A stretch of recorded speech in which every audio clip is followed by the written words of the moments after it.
Well, I've been a journalist for about 25 years, and I was educated to lie, to betray, and not to tell the truth to the public. But seeing right now, within the last months, how far how the German and American media tries to bring war to the people in Europe, to bring war to Russia.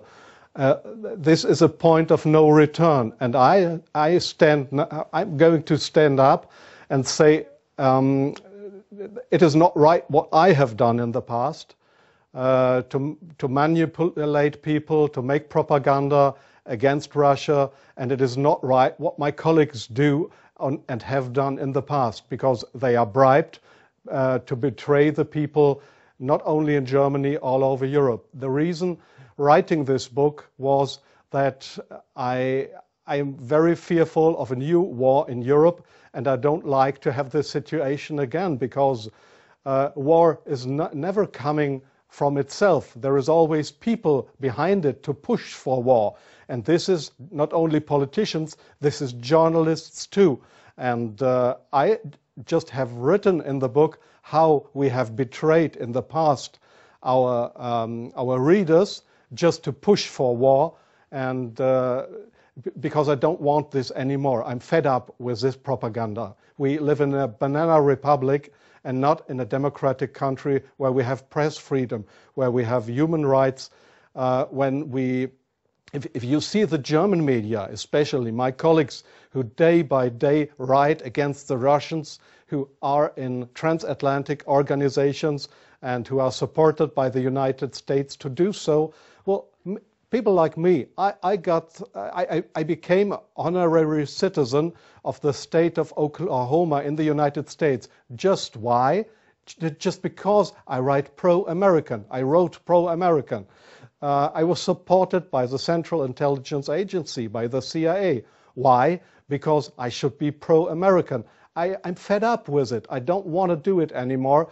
And so I've just written a book not to earn money. No, it will cause a lot of trouble for me, just to give the people in this country, in Germany, in Europe, and all over the world, just to give them a glimpse of a view what goes up behind the closed doors.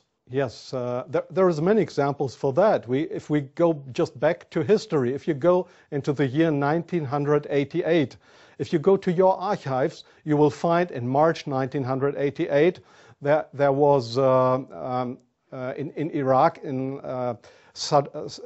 Iraq, the Kurdish people have been gassed with poisoned gas. That is known all over the world. But in July 1988, they sent me to a town called Svoboda, that is on the Iraqi-Iranian border. There was war. It was war between the Iranians and the Iraqis, and I was sent there to photograph how the Iranians have been gassed with poisoned gas, with German poisoned gas. You call it Lost and Zarine, mustard gas, made by Germany. They have been gassed, and I was there to make photographs how these people have been killed by poisoned gas from Germany. When I came back to Germany, there was just one small photo in a newspaper, in the Frankfurter Allgemeine, and there was one small article not writing how impressive, brutally, how unhuman, how terrible it was to kill decades after the end of the Second World War, people with German poisoned gas.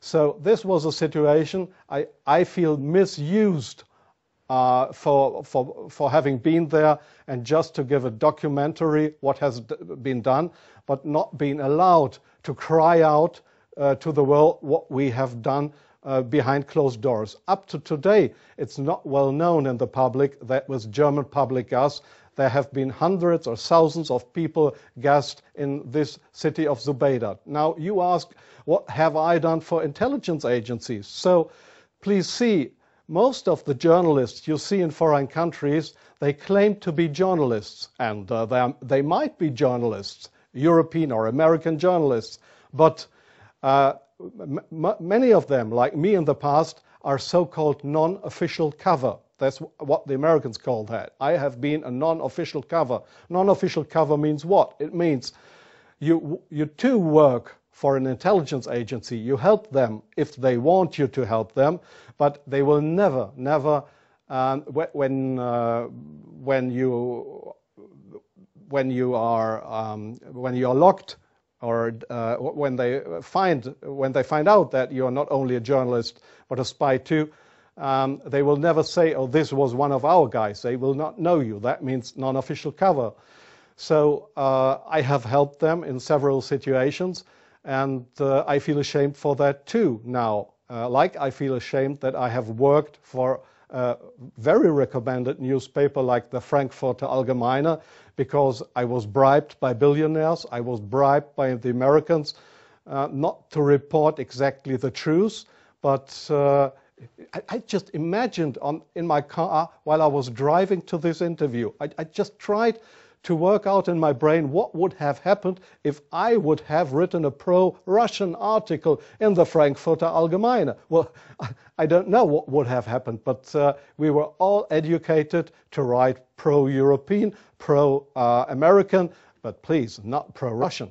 So I'm very sorry for that, but this is not what I understand for democracy and for press freedom. I'm very sorry for that. Well, yes, I understand your question very well. Germany is still a kind of a colony of the United States. You see that in many points, like the majority of the Germans don't want to have nukes in our country, but we still have American nukes. So we are still a kind of a colony of the Americans. And being a colony, it is very easy to approach young journalists through what is very important here is transatlantic organizations. All journalists from really respected and recommended big German newspapers, magazines, radio stations, TV stations, they are all members or guests of those big transatlantic organizations. And there, in these transatlantic organizations, you are approached to be pro-American, and there is nobody coming to you and saying, "Well, we are the Central Intelligence Agency. Would you like to work for us?" No, this is not the case how it happens. What they do, these transatlantic organizations, is they invite you for seeing the United States. They pay for that. They pay all your expenses and everything. So you are bribed. You get more and more corrupt, because they make you good contacts. You won't know that those good contacts are, let's say, non-official covers, or officially people working for Central Intelligence Agency or other American agencies. So you make friends. You think they are friends, and you cooperate with them. They ask you, "Well, could you do me this favor? Could you do me that favor?" And so your brain more and more is brainwashed through these guys. And your question was, is this only the case with German journalists? No, I think it is especially the case with British journalists, because they have a much closer relationship. It is especially the case with Israelis, of course, with French journalists for a part, not that big as with German or with British journalists.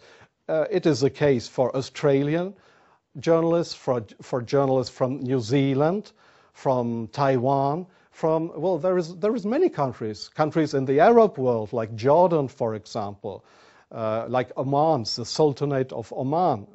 There is many countries where this happens, where you find people to claim they are respected journalists, but if you look behind them, you'll find they are puppets on a string of the Central Intelligence Agency. I'm sorry in interrupting you. I'll give you one example. Sometimes the intelligence agencies, they come to your office and want you to write an article. I give you an example not from strange other journalists, from me myself. I've just forgotten the year. I just remember that the German Foreign Intelligence, Bundesnachrichtendienst, it is just a sister organization of the Central Intelligence Agency. It was founded by the American Intelligence Agency. So one day the BND, this German Foreign Intelligence Agency, came to my office at the Frankfurter Allgemeine in Frankfurt. And they wanted me to write an article about Libya and about Colonel Muammar Gaddafi. I had absolutely no secret informations regarding Colonel Muammar Gaddafi and Libya. But they gave me all these secret informations, and they just wanted me to write, to sign the article with my name. I did that, but it was an article that was published in the Frankfurter Allgemeine that originally came from the Bundesnachrichtendienst, from the German Foreign Intelligence Agency. So do you really think that this is journalism, intelligence agencies writing articles? Oh yes, that article, I have reprinted it partly in my book. That article was how Libya and Colonel Muammar Gaddafi, how he secretly tried to build a poison gas factory, I think in Rabta was the name, yeah. And I got all those information. It was a story that was printed worldwide 2 days later. But I had no information on that. It was the intelligence agencies that wanted me to write this article. So, but this is not the way journalism should work, that intelligence agencies, that they decide what is printed and what not. If I say no, I give you an example from a very good example if you say no. Well, we have a rescue unit in Germany with helicopters for traffic accidents. It's called, they call themselves the Yellow Angels. There was one guy who didn't want to cooperate. He was a pilot of the helicopter service of the Yellow Angels in Germany. This guy said no to the Foreign Intelligence Service, Bundesnachrichtendienst, when they approached him and wanted him as a non-official cover to work for the German Foreign Intelligence Agency, under, just to pretend to be somebody from the Yellow Angels. So what happened was that he lost his job. And the court in Germany, the judge decided that they were right, because such a guy could not be trusted. He was kicked off his job because he didn't cooperate with the Foreign Intelligence Service. So I knew what would happen if I would not cooperate with intelligence services. Well, I have had, let me say, 6 times my house was house searched because I was accused by the public prosecutor, the German public prosecutor. I was accused of leaking secrets of states. 6 times house searched. Well, they hoped that I wouldn't do that ever again. But I think it's worse that the truth will come out one day. The truth won't die. And I don't mind what will happen. I've had 3 heart attacks. I have no children. So if they want to bring me to court or to prison, so it's worse for the truth.